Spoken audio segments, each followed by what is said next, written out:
João arrastava-se pela vida, um fantasma de seu antigo eu. Outrora um médico brilhante com um futuro promissor, agora era apenas um homem desiludido, assombrado pelos ecos de um erro médico que lhe custara tudo. A imagem do jovem paciente, cujo coração parou sob suas mãos, era uma tatuagem indelével em sua alma. A medicina convencional, um dia sua paixão, tornara-se um campo minado de memórias dolorosas, e ele ansiava por um novo começo, longe de bisturis e jalecos brancos. Sua mente, um paradoxo de ceticismo e curiosidade mórbida, o impulsionava a buscar algo diferente, algo que pudesse preencher o vazio deixado pela sua queda. Foi então que, em meio a anúncios banais de classificados online, um em particular fisgou sua atenção.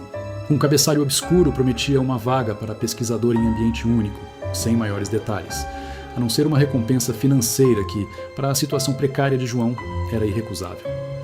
A natureza da pesquisa permanecia um mistério, adicionando uma camada de suspense e atração à oferta. Era uma chance, talvez a única, de recomeçar, de se reinventar, mesmo que o caminho fosse incerto e a proposta estranhamente vaga. A viagem até o local da pesquisa foi longa e solitária, culminando em uma estrada de terra batida que serpenteava através de uma floresta densa. Ao final do percurso, ele se deparou com a silhueta imponente do Hospital Santa Clara. O que um dia fora um bastião de esperança, agora era uma carcaça decrépita, com janelas quebradas que pareciam olhos vazios e paredes desbotadas que contavam histórias de um passado esquecido. Uma aura de tristeza e abandono pairava sobre o lugar, um presságio silencioso do que o aguardava. Ao adentrar os portões enferrujados, a sensação de isolamento se intensificou. O interior do hospital era um museu de ruínas. Poeira espessa cobria cada superfície. Teias de aranha adornavam os cantos, e equipamentos médicos enferrujados jaziam como esqueletos de gigantes. Prontuários amarelados estavam espalhados pelo chão, testemunhas silenciosas de vidas que ali se desenrolaram. Para completar a atmosfera opressora, não havia sinal de celular, cortando qualquer laço com o mundo exterior. João estava verdadeiramente sozinho, ou assim pensava. Enquanto explorava os corredores silenciosos, uma figura surgiu das sombras. Era Clara, uma mulher idosa de olhos penetrantes e uma expressão enigmática. Sua presença era perturbadora, quase fantasmagórica. Ela parecia ser a única funcionária do local, e sua voz, embora calma, carregava um tom de autoridade. O mais inquietante, porém, foi quando ela se referiu a detalhes do passado de João, que ele jamais havia revelado a ninguém. Não havia hostilidade em seu olhar, mas sim um conhecimento profundo que o deixava desconfortável. Clara parecia uma guardiã, determinada a proteger o hospital e seus segredos. Os primeiros dias foram uma mistura de rotina e estranheza. Sons inexplicáveis ecoavam pelos corredores vazios, sussurros inaudíveis pareciam flutuar no ar, e sombras em movimento brincavam com sua percepção. João tentava racionalizar tudo, atribuindo os eventos aos ruídos da estrutura antiga ou à sua mente pregando peças, resultado do estresse e do isolamento. No entanto, a racionalidade começava a se esvair. Em uma de suas explorações, ele encontrou um diário antigo, pertencente a um enfermeiro do hospital. As anotações falavam de eventos inexplicáveis, calafrios e uma sensação constante de estar sendo observado. Clara, com sua sabedoria misteriosa, impôs uma única regra. A ala pediátrica estava estritamente proibida. A proibição, no entanto, só serviu para atiçar a curiosidade de João. Havia uma atração estranha por aquele local, um chamado silencioso que parecia vir de dentro das paredes da ala. Ele sabia que precisava investigar, que aquele era o coração do mistério do Santa Clara. Naquela noite, sob a luz pálida da lua, João tomou sua decisão. Antes de continuarmos, inscreva-se no canal e diga-nos nos comentários de onde você está assistindo. A noite envolveu o Hospital Santa Clara em um manto de escuridão, que João usou como cúmplice em sua missão. Com a lanterna do celular em punho, ele deslizou pelos corredores silenciosos, cada passo ecoando como um trovão em seus ouvidos.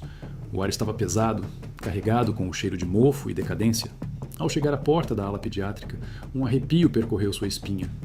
Era uma porta comum, de madeira desgastada, mas por trás dela, ele sentia que um mundo de segredos esperava. Com um empurrão suave, a porta rangeu, abrindo-se para um reino de sombras e memórias infantis. O ambiente lá dentro era de uma melancolia profunda.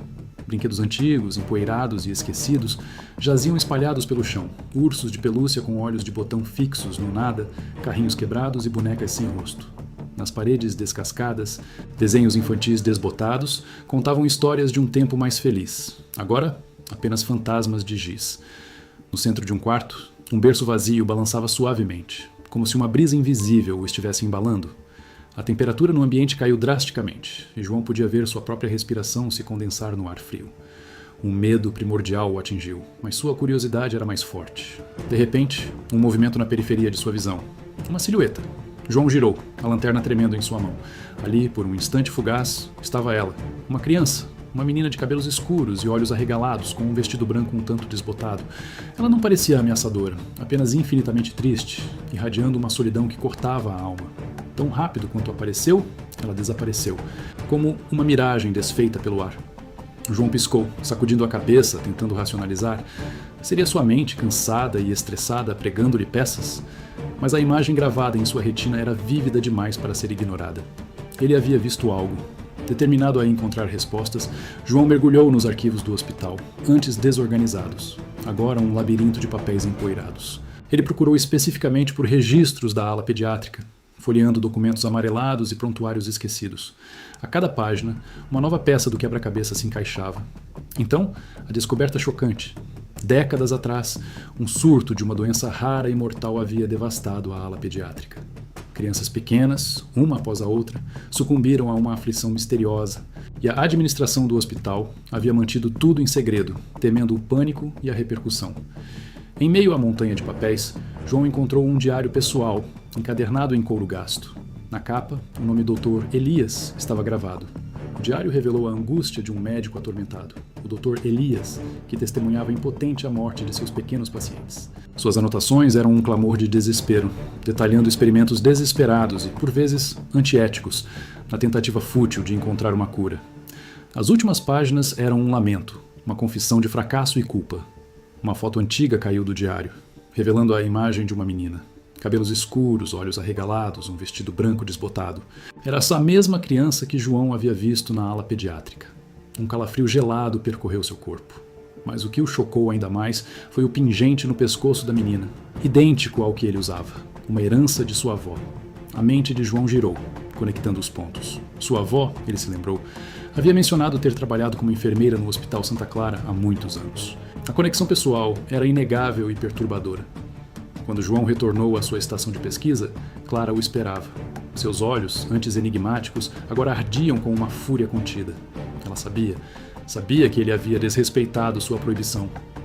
"Você esteve lá, não foi?"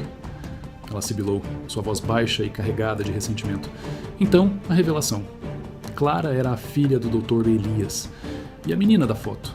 A menina fantasma era sua própria irmã, morta naquele mesmo hospital. Clara tentou proteger o legado de seu pai, argumentando que ele havia agido por amor, não por maldade, tentando salvar as crianças. "Este hospital não está abandonado, João", Clara finalmente confessou, sua voz embargada. "Ele está preso no tempo, pelos espíritos das crianças que não conseguiram partir." Ela então revelou a verdade mais cruel. A pesquisa de João não era uma pesquisa, era uma artimanha. Ela o havia atraído ali, usando sua energia vital, sua própria presença, para manter o hospital e os espíritos vivos, aprisionados. O choque atingiu João como um raio.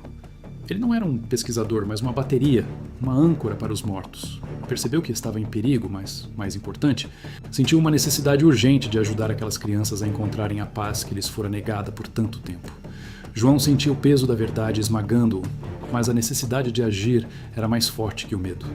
Ele precisava libertar as crianças, mesmo que isso significasse confrontar Clara e o passado doloroso que ela tentava preservar.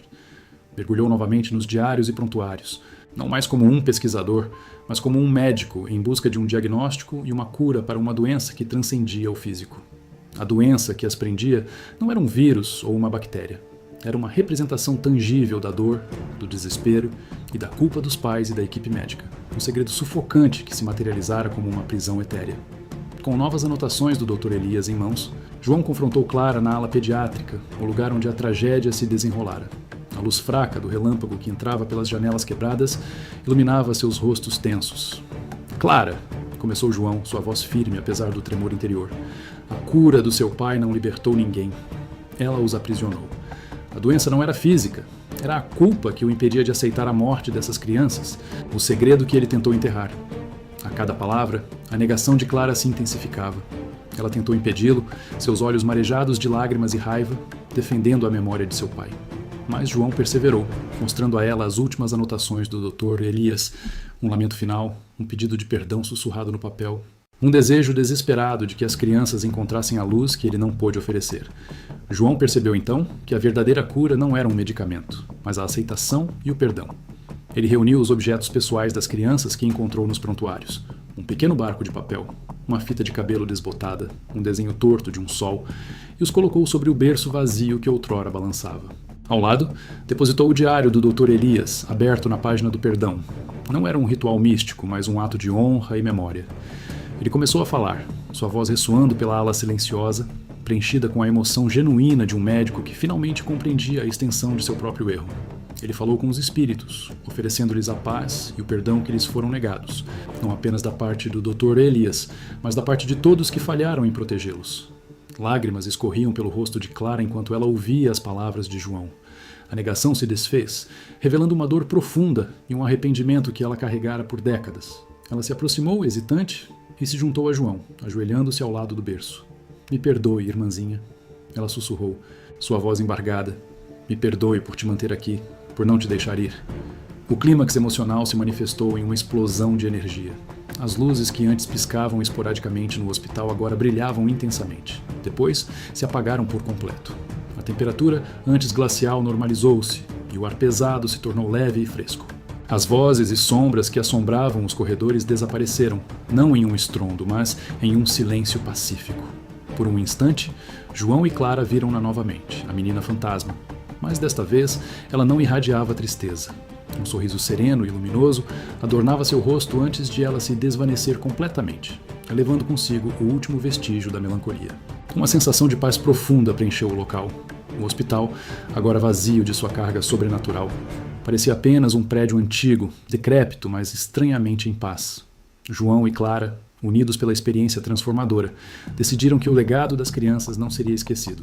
Juntos, eles embarcaram em um novo propósito. João finalmente encontrou sua redenção, aceitando seu próprio erro médico do passado e encontrando um novo significado para sua vida. Ele decidiu dedicar-se a transformar o Hospital Santa Clara. Não seria um lugar de pesquisa macabra ou de fantasmas presos, mas um centro de apoio para pais que perderam filhos, um santuário de cura e esperança, onde a memória das crianças seria honrada e a dor finalmente transformada